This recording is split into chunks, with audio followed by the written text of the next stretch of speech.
नमस्ते, मैं हूं आपके साथ जसप्रीत कौर। अमेरिकी राष्ट्रपति डोनाल्ड ट्रंप ने बुधवार सुबह अचानक ही ईरान पर हमले रोकने का ऐलान करके सबको चौंका दिया। यह फैसला इजरायल के लिए बड़ा झटका है। पीएम बेंजामिन नेतन्याहू और उनका पूरा सुरक्षा कुनबा इस फैसले से छटपटाता हुआ दिख रहा है। चलिए जानते हैं कि इसकी वजह क्या है। अमेरिकी राष्ट्रपति डोनाल्ड ट्रंप ने ईरान पर हमले अचानक रोकने का ऐलान कर इजरायल को करारा झटका दिया है। उन्होंने 2 हफ्ते का सीजफायर घोषित किया है और ईरान की 10 सूत्री प्रस्ताव को कार्य करने योग्य आधार बताते हुए स्थायी शांति समझौते की बातचीत भी शुरू करने का संकेत दे दिया है। अमेरिकी राष्ट्रपति ट्रंप ने ईरान पर हमले अचानक रोकने का ऐलान करके इजरायल को झटका दे दिया है। यह फैसला इजरायल के लिए बड़ा झटका है और आप ये समझिए कि किस तरीके से अब इजरायल छटपटा रहा है इस फैसले से, क्योंकि इजरायल ईरान को कमजोर करने के लिए पूरे जोर शोर से हमले जारी रखना चाहता था। ईरान से जंग रोकने पर ट्रंप क्या बोले, ये मैं आपको इस वीडियो में बता रही हूं। डोनाल्ड ट्रंप ने ईरान के साथ सीजफायर का ऐलान करते हुए ट्रुथ सोशल पर लिखा, पाकिस्तान के पीएम शहबाज शरीफ और फील्ड मार्शल आसिम मुनीर से बातचीत के बाद और ईरान की तरफ से स्ट्रेट ऑफ हॉर्मूज को पूरी तरह तुरंत और सुरक्षित रूप से खोलने की सहमति के बाद मैं ईरान पर बमबारी और हमला 2 हफ्तों के लिए रोक रहा हूं।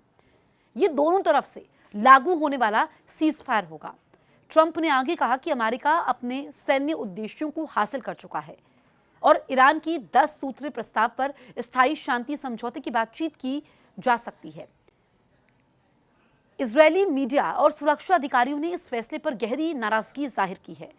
इजरायल के चैनल 12 ने खबर दी कि ईरान ने सीजफायर समझौते में लेबनान को भी शामिल करने पर जोर दिया है, जिसे इजरायल बिल्कुल स्वीकार नहीं करना चाहता है। इजरायली रक्षा मंत्री यहां पर कह रहे हैं कि हिजबुल्लाह के साथ इजरायल की लड़ाई ईरान युद्ध से अलग है, लेकिन ट्रंप के फैसले ने इजरायल को मजबूर कर दिया है कि उसे भी सीजफायर का सम्मान करना पड़ेगा। इजरायली मीडिया रिपोर्ट्स के अनुसार इजरायल इस सीजफायर से बेहद असहज है। इजरायली रक्षा मंत्री ने कहा कि वो ट्रंप की पहल का पालन करेंगे, लेकिन हिजबुल्लाह के खिलाफ अपनी लड़ाई को अलग रखेंगे। फिर भी ईरान ने सीजफायर में लेबनान को भी शामिल करने पर जोर दिया है, जिससे इजरायल की मुश्किलें बढ़ चुकी है।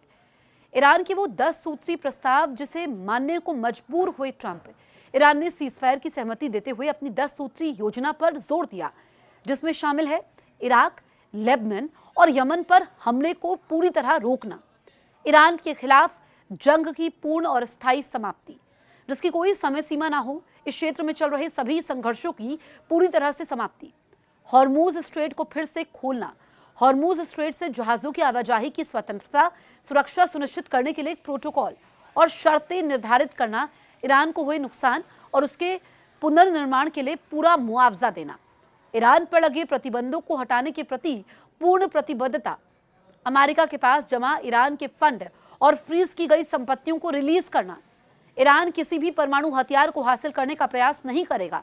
इन सभी शर्तों की मंजूरी मिलते ही सभी मोर्चों पर तत्काल युद्ध विराम लागू हो जाएगा। ईरान की सुप्रीम नेशनल सिक्योरिटी काउंसिल ने कहा कि supreme leader Mohammad Mojtaba Khamenei के निर्देश पर यह फैसला लिया गया है। अमेरिका और ईरान के बीच इस सीजफायर समझौते में पाकिस्तान ने सक्रिय भूमिका निभाई। अब शुक्रवार यानी कि 10 अप्रैल को इस्लामाबाद में अमेरिका ईरान की बातचीत शुरू होने वाली है, जिसमें पाकिस्तान मध्यस्थ की भूमिका निभाएगा। ईरान जंग के बीच चीन और रूस ने मिलकर एक ऐसा खेल खेला कि अमेरिका को नुकसान झेलना पड़ा और इजरायल और नेतन्याहू फिलहाल छटपटा रहे हैं, जबकि ट्रंप शांति का क्रेडिट लेने की कोशिश में लगे हुए हैं। आप इस बारे में क्या सोचते हैं, हमें कमेंट करके ज़रूर बताएं और आप किस तरह के वीडियोस देखना चाहते हैं वो भी आप कमेंट कर सकते हैं। और अगर अभी तक आपने हमारे YouTube चैनल को सब्सक्राइब नहीं किया है, तुरंत सब्सक्राइब करें।